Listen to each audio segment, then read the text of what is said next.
Arlene, I'm just glad to be here. I'm glad that you're here and have the support of the National AFL-CIO in this campaign and all the local affiliates that have been helping in my campaign. It's going to be a really narrow margin.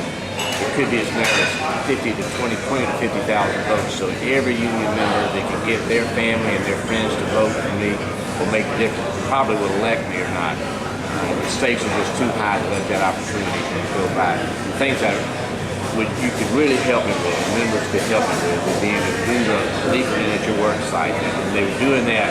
I know people have been out in the rain already doing that, and they've been doing it this morning, and I'm appreciative of that. Letting their send out mail to folks, letting folks know that about the importance of this race. You have prepared great mailing pieces for people to send out, send their own personal letter. You know, I'm kind of older, so I don't know exactly how all this works, but a lot of people have email networks, and they can send out emails to one another, and Facebooks and all that kind of stuff. There are all kind of ways to get the message out, but the important thing is to get the message out.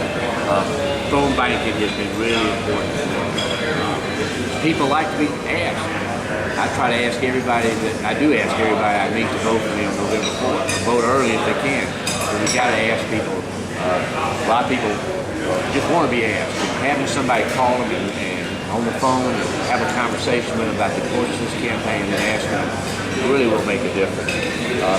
And then, you know, that going door to door still works.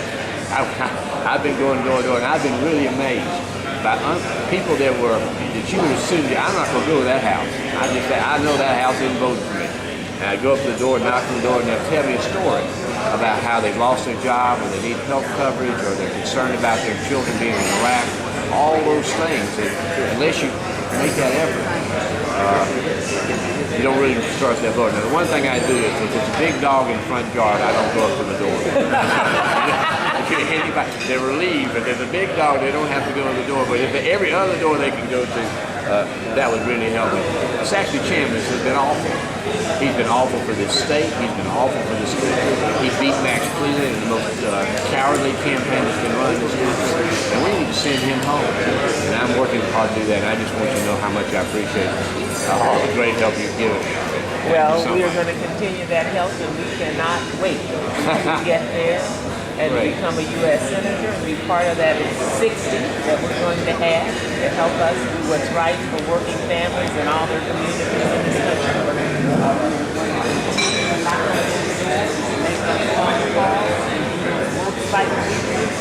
No matter whether it's rain or sunshine, we'll be out here. We know it. We're having those conversations with our leaders that we are candidates that we are being concerned with public policy and